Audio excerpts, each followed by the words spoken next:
Okay, this is just going to be a quick day in the life, Friday night vlog. Well, Friday, day two. Okay, so sourdough. Isn't sourdough good for you? I'm pretty sure sourdough is good for you, but this is only 2.59 because they over baked and made too much. So when they over make, they mark down the extras. So this is three main ingredients: flour, water, salt, natural sourdough. Yeah, this is good for you. Fermentation. And then this is Joseph's flax oat bran and whole wheat lavish bread. It's 60 calories per serving. So this big flatbread. See it? It's huge. You can make a pizza out of this. If you want to eat the whole thing, it's 120 calories, which is still pretty low for the size. Like you would get full off of eating this as like a pizza, or like if you want to make like flatbreads, that's still low in calories. And it has flax, oat bran, and whole wheat, natural ingredients, good for you. And it's only $3.49 for four of these. And then the avocados are on sale right now, 77 cents an avocado. You know, avocados are really good for you. Not just eating, but on your hair, skin, face, all that. And then tuna is really good for you. Low in calories, high in protein. They're $1 right now. And then some kettle chips. Kind of a cheat, but like still, kettle chips are like way better for you because they're not the way that they're cooked. They're like baked. They're not fried. So yeah, sea salt and vinegar. And vinegar is a fat burner. That's why putting vinegar on your fries is actually good. Because it's like burning some of that fat that you're about to eat. And yeah. Okay, they have the imperfect but perfect, delicious, zero hunger, zero waste Kroger aisle. And anything in a produce special bag is 99 cents, and the bananas are 45 cents. And even if you don't eat these, like most of these are fine to just eat. These are so perfect for juicing. 99 cents for this whole bag. So I'm gonna get some for juicing. Limes, 99 cents for this whole bag. Lemons, 99 cents. I make lemonades and juices. Like, I might even get 2 bags of oranges to keep fresh orange juice. And I think I might even get some bananas because I can put these. I don't know. I could do something with the bananas. I could eat them. 45 cents.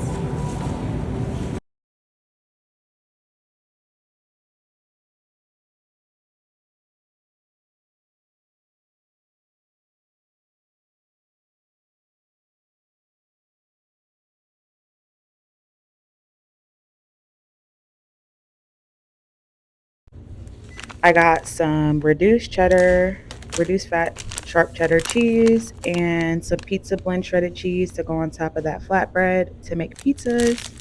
And then these are Dave's Killer Bread, oatmeal, honey almond, granola bars. If you've never had Dave's Killer Bread, I like it. It's like a healthier type of bread, and it has like simple ingredients.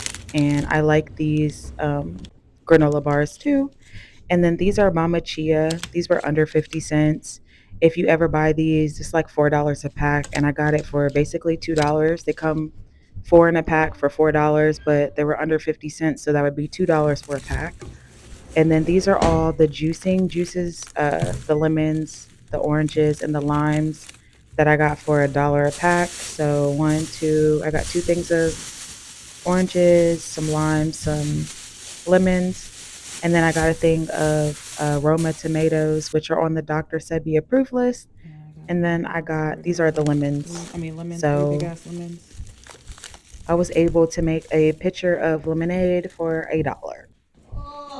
And then I got some chicken, 255 a pack, and these are good for your hair, skin, and nails because the chicken with bones and skin are high in collagen. And then the pack of blueberries were only $2.99, which is that's a big container. And then I got me some baby spinach, which I like to use spinach for my salads or to juice them, which is really good for your hair, skin, and nails as well. This is the guacamole seasoning that I use. You just add it to two avocados. It's really good. And then little snack trays that were reduced. And then I got me honey roasted turkey breast to make sandwiches with my bread. And then I can eat these or juice and make some apple juice. And then I make soup, baked potatoes, sauteed potatoes, roasted potatoes, all types of stuff with those. And this is a perfect snack. Pickles have 0 calories, so they're good for you. And then this is some organic agave, which is cheaper than honey and better for you than sugar. And then I got a steak for 6.88, which is a really good price. And I'm going to be making some more butter with my heavy whipping cream, and I make soups and stuff and pastas with that. And then honey French dressing is my favorite dressing, doesn't matter the brand. Then I got some no sugar added Kroger sauce to make pizzas. And then these are just some little tuna sliders. It's just tuna, relish, some olive oil, mayo. And then I got me a zero sugar Red Bull before I went to the gym. And of course, I took a whole bunch of pictures at the gym. But that's everything I got for $144, which I feel like is a good amount of money. I mean, yeah, a good amount of stuff. I got all those fruits, vegetables, I got some snacks, I got chips, I got turkey breast, I got bread, I got stuff to make all types of stuff, salads. I feel like I did pretty good. I could have got a couple more vegetables, which probably would have took it to 150, which is the perfect. It's a nice deal. But yeah, and then I went and started working out, did some stretches. Handstands are good for your core, your arms, all that. And then I also did some hula hooping, which there's plenty of benefits when it comes to hula hooping.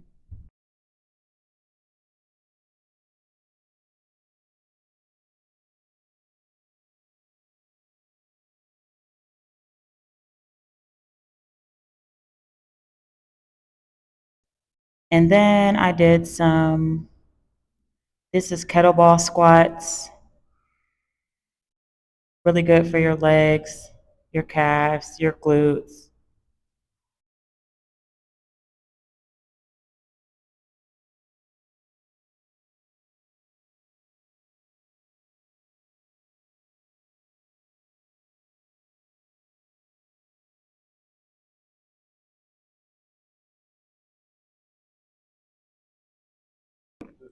Okay, so then I did some squats. And basically, what I do is I start with my lowest, lightest weight first, and then I increase the weight each set. So I start with my lowest weight on each one, and then I do like 8 to 10, and then I add another weight and do 8 to 10 more, and then another weight and do 8 to 10 more, and I increase it every time. And then, like to do a superset, you would do that. But then once you get to your heaviest weight, you would decrease one by one. So you basically would do it 6 times, which I was not doing that day. But on like a superset day, that's how you would do it. And yeah, it's really good for you. And I do sumo squats because I don't know, that's just the most comfortable for me.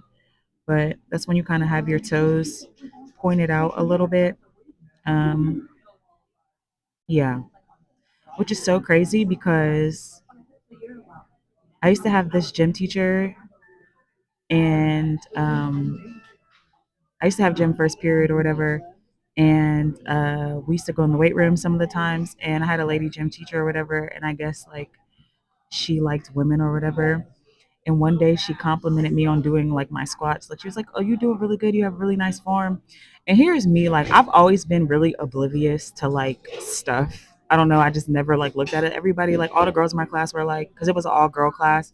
All the girls in my class was like, "Oh, she likes you. She likes you." Looking back at it, she probably did like me.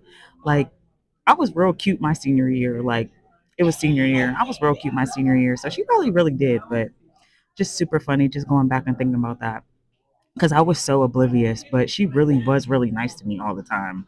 So I don't know. She probably did have a little crush on me or whatever. So funny to actually think about. But yeah, random. But yeah, getting my squats in. And I'm barefoot because I forgot my tennis shoes, but I wasn't going to let that stop me from working out. Plus, when you work out barefoot, I feel like it's better for you because how there's like a reason for it. Like your feet are, I can't explain it. Um I don't know how to explain it, but I know that I have gotten like bruises on my toes, like and on my toenails from working out in shoes. Like I don't know. I be feeling like your feet are fine. It's just it is more dangerous because if you drop a weight on it, but I feel like it's way better for you to be shoeless to lift weights. I know there's like a science behind it. I know I can look it up and really find like the actual scientific reason behind it, but I just know that I've definitely gotten a lot of bruises on my toes and toenails from using like tennis shoes for my feet, like hitting it and like whatever. So yeah, and then after I did my squats, these are really good for calves. These are called calf raises. Um, tone up your calves. But you never see a lot of people post like calf workouts. You'll see girls post like even guys. You'll see guys post like biceps, triceps, legs, but you'll never really see people like post they calf workouts. And I be feeling like people don't be working out their calves because why don't y'all never be posting no calf workouts? That's what I'd be trying to wonder. I've never seen nobody post no calf workouts ever. Correct me if I'm wrong, but I don't. But yeah, these are just calf raises. This is just a better angle for you to see what I'm doing. And I think I have a 45 plate on this. And I learned how to work out in high school. Like, I realized a lot of the stuff that I know, a lot of people probably don't know, but I played sports my whole life. And I went to the weight, been going to the weight room since, I mean, really, I've been working out since I was in middle school because of the Y or whatever. We would work out and stuff. But I really started working out in high school because we had to do weights and stuff, weight training and stuff. So I learned a lot about that in school. And then I took a shower at the gym, and then I came in and did a little makeup because I wanted to look a little presentable before I went to the open mic night. And I did my makeup really quick. I did it in like 7 minutes, no lie, because I didn't have everything I needed. I didn't have my eyebrow pencil or my mascara, but I still just wanted to look a little presentable because I knew I was about to sing in front of a whole bunch of people. And then after I did my makeup and my hair and stuff, I went upstairs to practice singing for a little bit, which that's what I got to really start doing before I start doing these open mic nights. Because I really don't practice. And I think a lot of people don't realize like any craft that you do, you have to practice. Just like art, just like anything. Like professional singers, they still do voice training. So it's like, I think a lot of people who aren't into music don't get that. You know what I'm saying? But like as a person who actually knows, I kind of know what goes into it. You know what I mean? So yeah, I went upstairs to practice a little bit, which I have to start practicing more to get me ready for mic night. Somehow I could reach out my start, make all of the memories go away. But my mind just keeps on going back, and I just can't think about that guy that's gonna make me miss out on you. And I can't help but to remember about that Saturday in September when he took my heart and just ran away. See, eventually I will get through this, but right now it seems my heart's in the way. I apologize for the way that I treat you, but I gotta leave you. And that somehow I come across a case of amnesia. To forget the heartache. Amnesia. To forget the pain. Amnesia. And I think it'll make me better. I gotta leave you. I gotta leave you. I tried to put the past behind me, but it just hurts so bad. Oh, and I tell myself, please don't cry, let it go and let the past be the past. But my mind just keeps on going back in. And then I went to the art museum, which they have a free art museum, and people come and they like sell their art here, or whatever. Um, which this is something I actually used to be into. I when I was younger, I used to be really, really good at drawing and Coloring, I used to be a really, really good drawer. I feel like that was my best strong point, like drawing.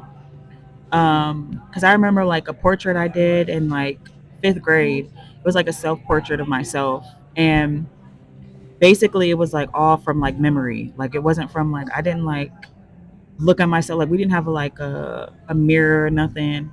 But it turned out really, really, really, really good. And then like I remember drawing because we were working with pastel, what are they? Not paints, but the little pastel things, the oils, yeah. And I remember like this really pretty like flower art piece that I made. And I got accepted to be into this little enrichment art for middle school or whatever, but I never kept it. Like my biggest thing is I never kept going into it because I guess I didn't realize how great I was at it or whatever. And I didn't have anybody like pushing me to pursue it. You know what I'm saying? So like I just stopped doing art. Like I never kept at it. And I feel like if I would have kept at it, I would have been really great. Because art is something that like you have to keep practicing. Like you don't just be a great drawer and then just stop and think that you're just always going to be amazing. Like it's something that you have to keep doing. It's like a craft or whatever. And I feel like I'm rusty right now because I haven't done it in so long. But I'm thinking about getting back into it because it's a great way of like creativity and like self expression and all that. And then I went to the little coffee shop and I got me some tea, which I drink a lot of tea. And I got some trail mix and some little salami for some high protein, little snack, because I've been trying to be a little more conscious of what I'm eating. And then I worked on some of my class assignments.